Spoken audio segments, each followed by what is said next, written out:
ಪಿತೃವಾಕ್ಯ ಪರಿಪಾಲನೆಯಲ್ಲಿಯೇ ನಿಶ್ಚಿತವಾದ ಬುದ್ಧಿಯಿಂದ ಅರಣ್ಯಕ್ಕೆ ಹೋಗಲು ನಿರ್ಧರಿಸಿದ ಧರ್ಮಿಷ್ಠನಾದ ಶ್ರೀರಾಮನನ್ನು ನೋಡಿ ಅಳುವಿನಿಂದ ಸ್ಪಷ್ಟವಾಗಿ ಮಾತನಾಡಲು ಆಗದಿದ್ದಂತಹ ಕೌಸಲ್ಯೆಯು ಬಹು ಪ್ರಯಾಸದಿಂದ ಈ ಮಾತನ್ನು ಹೇಳಿದಳು.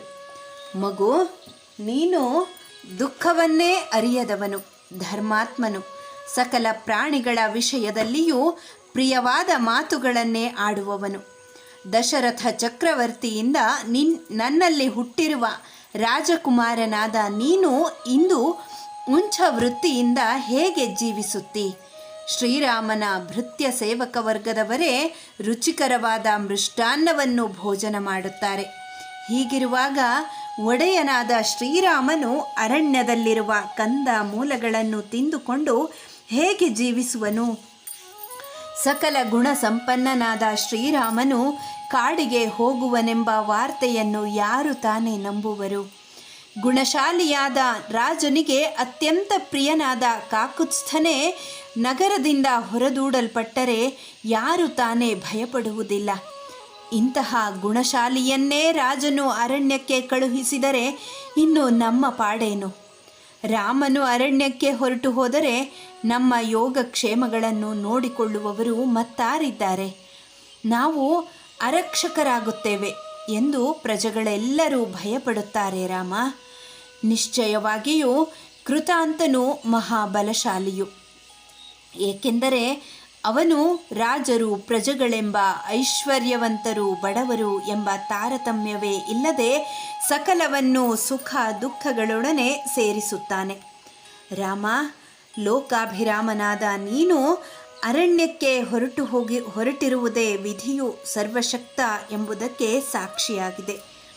ಶೋಕಾಗ್ನಿಯು ನಿನ್ನಿಂದ ಅಗಲಿದ ನನ್ನನ್ನು ಬಹುವಾಗಿ ಕೃಶಗೊಳಿಸಿ ಶಿಶಿರ ಋತುವಿನಲ್ಲಿ ಹುಲ್ಲಿನ ಮೆದೆಗೆ ಬಿದ್ದ ಬೆಂಕಿಯಂತೆ ಸಾವಕಾಶವಾಗಿ ಸುಟ್ಟು ಹಾಕುತ್ತದೆ.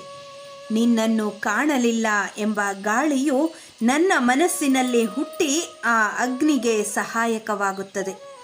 ಗೋಳಾಟ ದುಃಖಗಳೇ ಆ ಶೋಕಾಗ್ನಿಯ ಸಮಿತ್ತುಗಳು. ಅಳುವಿನಿಂದ ಹೊರಬರುವ ಕಣ್ಣೀರೇ ಅದಕ್ಕೆ ಆಜ್ಯಾಹುತಿ. ನಿನ್ನ ಆಗಮನವನ್ನು ಚಿಂತಿಸುತ್ತಾ ಕಣ್ಣೀರು ಸುರಿಸುವುದೇ ಹೋಮಧೂಮ. ನಿಶ್ವಾಸ ಎಂಬ ಆಯಾಸದಿಂದ ಹುಟ್ಟುವ ಶೋಕಾಗ್ನಿಯು ನಿನ್ನಿಂದ ವಿಹೀನಳಾದ ನನ್ನನ್ನು ಬಹಳವಾಗಿ ಸಂಕಟಪಡಿಸುತ್ತದೆ. ತನ್ನ ಕರುವು ಮುಂದೆ ಹೋಗುತ್ತಿರುವುದನ್ನು ನೋಡಿ ಹಸುವು ಅದರ ಹಿಂದೆ ಹೋಗದೆ ಹೇಗೆ ತಾನೇ ಇರುವುದು? ಮಗು, ಹಾಗೆಯೇ ನೀನು ಎಲ್ಲಿಗೆ ಹೋಗುತ್ತೀಯೋ ಅಲ್ಲಿಗೆ ನಿನ್ನನ್ನು ಅನುಸರಿಸಿ ನಾನೂ ಬರುತ್ತೇನೆ. ಪುರುಷ ಶ್ರೇಷ್ಠನಾದ ಶ್ರೀರಾಮನು ಅತ್ಯಂತ ದುಃಖಿತಳಾದ ತಾಯಿಯ ಮಾತನ್ನು ಕೇಳಿ ಅವಳನ್ನು ಸಮಾಧಾನಗೊಳಿಸುತ್ತಾ ಹೇಳಿದ. ಅಮ್ಮ, ಈ ಸಮಯದಲ್ಲಿ ನೀನು ರಾಜನನ್ನು ಬಿಟ್ಟು ಬರುವುದು ಸರ್ವಥಾ ಯುಕ್ತವಲ್ಲ. ಕೈಕೇಯಿಯಿಂದ ವಂಚಿತನಾಗಿರುವ ನಮ್ಮ ರಾಜನು ನಾನೂ ಕಾಡಿಗೆ ಹೋಗಿ ನಿನ್ನಿಂದಲೂ ಪರಿತ್ಯಕ್ತನಾದರೆ ಖಂಡಿತವಾಗಿಯೂ ಬದುಕಲಾರ. ಹೆಂಗಸಿಗೆ ಗಂಡನನ್ನು ಪರಿತ್ಯಜಿಸುವುದು ಕೇವಲ ಕ್ರೌರ್ಯವಾಗುತ್ತದೆ. ಅಂತಹ ಅತಿ ನಿಂದ್ಯವಾದ ಕಾರ್ಯವನ್ನು ನೀನು ಮನಸ್ಸಿನಲ್ಲಿಯೂ ಚಿಂತಿಸಬಾರದು. ಜಗತೀಪತಿಯಾದ ನನ್ನ ತಂದೆಯು ಎಲ್ಲಿಯವರೆಗೆ ಜೀವಿಸಿರುವನೋ ಅಲ್ಲಿಯವರೆಗೂ ನೀನು ಅವನ ಶುಶ್ರೂಷೆಯನ್ನು ಮಾಡಲೇಬೇಕು. ಇದೇ ಸನಾತನ ಧರ್ಮ. ಶ್ರೀರಾಮನಿಂದ ಹೀಗೆ ಹೇಳಲ್ಪಟ್ಟ ಶುಭದರ್ಶನಳಾದ ಧರ್ಮೈಕ ಬುದ್ಧಿಯುಳ್ಳ ಕೌಸಲ್ಯೆಯು ಸುಪ್ರೀತಳಾಗಿ ಸಕಲರ ದುಃಖ ನಿವಾರಕನಾದ ಶ್ರೀರಾಮನಿಗೆ ಹಾಗೆಯೇ ಆಗಲಿ ಎಂದಳು. ಶ್ರೀರಾಮನ ಸಮಾಧಾನಕ್ಕಾಗಿ ಹಾಗೆ ಹೇಳಿದರೂ ಅವಳ ದುಃಖವೂ ಕಡಿಮೆಯಾಗಲೇ ಇಲ್ಲ. ಧರ್ಮಾತ್ಮರಲ್ಲಿ ಶ್ರೇಷ್ಠನಾದ ಶ್ರೀರಾಮನು ಬಹಳವಾಗಿ ದುಃಖಪಡುತ್ತಿದ್ದ ತಾಯಿಯನ್ನು ಕುರಿತು ಪುನಃ ಹೇಳತೊಡಗಿದ. ತಂದೆಯ ಮಾತಿನಂತೆ ನಡೆಯುವುದು ನನ್ನ ಮತ್ತು ನಿನ್ನ ಕರ್ತವ್ಯವಾಗಿದೆ. ಅವನು ನಮ್ಮೆಲ್ಲರಿಗೂ ರಾಜನು, ನಿನಗೆ ಸ್ವಾಮಿಯು, ನನಗೆ ವಿದ್ಯೆಯನ್ನು ಉಪದೇಶಿಸಿದ ಗುರುವು. ಹಾಗಾಗಿ ಅವನು ಸರ್ವಶ್ರೇಷ್ಠನೂ ಸರ್ವೇಶ್ವರನೂ ನಮ್ಮೆಲ್ಲರಿಗೂ ಪ್ರಭುವೂ ಆಗಿದ್ದಾನೆ. ತಂದೆಯಿಂದ ಆಜ್ಞಪ್ತವಾಗಿರುವ ಈ 14 ವರ್ಷಗಳನ್ನು ವಿಹಾರ ಮಾಡಿಕೊಂಡು ಕಳೆದು ಪರಮ ಪ್ರೀತನಾಗಿ ನಿನ್ನ ಸಮೀಪಕ್ಕೆ ಬಂದು ಮುಂದೆ ನೀನು ಹೇಳಿದಂತೆಯೇ ನಡೆದುಕೊಂಡಿರುತ್ತೇನೆ ಅಮ್ಮ. ಶ್ರೀರಾಮನು ಹೀಗೆ ಹೇಳಿದ ನಂತರದಲ್ಲಿ ಪುತ್ರ ವಿಯೋಗ ದುಃಖದಿಂದ ಅತ್ಯಂತ ಪೀಡಿತಳಾಗಿದ್ದ, ಪುತ್ರ ವಾತ್ಸಲ್ಯದಿಂದ ಕೂಡಿದ್ದ, ಕಂಬನಿದುಂಬಿದ ಮುಖವುಳ್ಳವಳಾಗಿದ್ದ ಕೌಸಲ್ಯಾದೇವಿಯು ಪ್ರಿಯನಾದ ಪುತ್ರನಿಗೆ ಹೇಳುತ್ತಾಳೆ, ರಾಮ, ಈ ಸವತಿಯರ ಮಧ್ಯದಲ್ಲಿ ಇರುವುದು ನನಗೆ ಸರ್ವಥಾ ಸಾಧ್ಯವೇ ಇಲ್ಲ. ತಂದೆಯ ಮಾತಿನಂತೆ ನೀನು ಅರಣ್ಯಕ್ಕೆ ಹೋಗಲು ನಿಶ್ಚಯಿಸುವುದಾದರೆ ಅರಣ್ಯದ ಹೆಣ್ಣು ಜಿಂಕೆಯಂತಿರುವ ನನ್ನನ್ನೂ ಜೊತೆಯಲ್ಲಿಯೇ ಕರೆದುಕೊಂಡು ಹೋಗು. ಹಾಗೆ ಹೇಳಿಕೊಂಡು ಅಳುತ್ತಿದ್ದ ತಾಯಿಯನ್ನು ನೋಡಿ ಶ್ರೀರಾಮನು ತಾನು ಕಣ್ಣೀರನ್ನು ಸುರಿಸುತ್ತಾ ಅವಳಿಗೆ ಪುನಃ ಈ ಮಾತನ್ನು ಹೇಳಿದ, ಜೀವಿಸಿರುವ ಹೆಂಗಸಿಗೆ ಪತಿಯೇ ದೈವವಮ್ಮ, ಅವನೇ ಸ್ವಾಮಿಯೂ ಕೂಡ, ಸರ್ವಸ್ವವೂ ಅವನೇ. ಈಗ ನನಗೂ ಮತ್ತು ನಿನಗೂ ರಾಜನೂ ಪ್ರಭಾವಶಾಲಿಯಾದ ಪ್ರಭುವು ಅವನೇ ಆಗಿದ್ದಾನೆ. ಲೋಕನಾಥನಾದ ಧೀಮಂತನಾದ ರಾಜನಿರುವಾಗ ನಾವು ಎಂದಿಗೂ ಅನಾಥರಾಗುವುದಿಲ್ಲ. ಭರತನೂ ಕೂಡ ಧರ್ಮಾತ್ಮನು, ಸರ್ವ ಪ್ರಾಣಿಗಳ ವಿಷಯದಲ್ಲಿಯೂ ಪ್ರಿಯ ವಚನವನ್ನೇ ಆಡತಕ್ಕವನವನು. ಧರ್ಮದಲ್ಲಿಯೇ ನಿರತನಾಗಿರುವ ಅವನು ನಿನ್ನನ್ನೇ ಅನುಸರಿಸಿಕೊಂಡಿರುತ್ತಾನೆ. ನಾನು ಹೊರಟು ಹೋದ ನಂತರ ಪುತ್ರ ಶೋಕ ಪೀಡಿತನಾದ ರಾಜನಿಗೆ ಸ್ವಲ್ಪವೂ ಶ್ರಮವಾಗದ ರೀತಿಯಲ್ಲಿ, ಖೇದವಾಗುವ ರೀತಿಯಲ್ಲಿ ಜಾಗರೂಕತೆಯಿಂದ ಅವನನ್ನು ನೋಡಿಕೊಳ್ಳಬೇಕು. ಪುತ್ರ ಶೋಕ ಎಂಬುದು ಅತಿ ದಾರುಣವಾದುದು, ಅಪರಿಹಾರ್ಯವಾದುದು. ಈ ಶೋಕವು ನಮ್ಮ ರಾಜನನ್ನು ವಿನಾಶಗೊಳಿಸದಂತೆ ನೋಡಿಕೊ.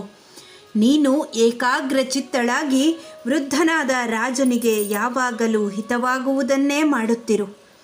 ಪರಮಶ್ರೇಷ್ಠಳಾದ ಸ್ತ್ರೀಯು ವ್ರತ ಉಪವಾಸಗಳಲ್ಲಿ ನಿರತಳಾಗಿ ಪತಿಯನ್ನು ಅನುಸರಿಸಿ ನಡೆಯದಿದ್ದರೆ ಪರಮ ಪಾಪಿಗಳಿಗೆ ಪ್ರಾಪ್ತವಾಗುವ ದುರ್ಗತಿಯನ್ನೇ ಹೊಂದುವಳು.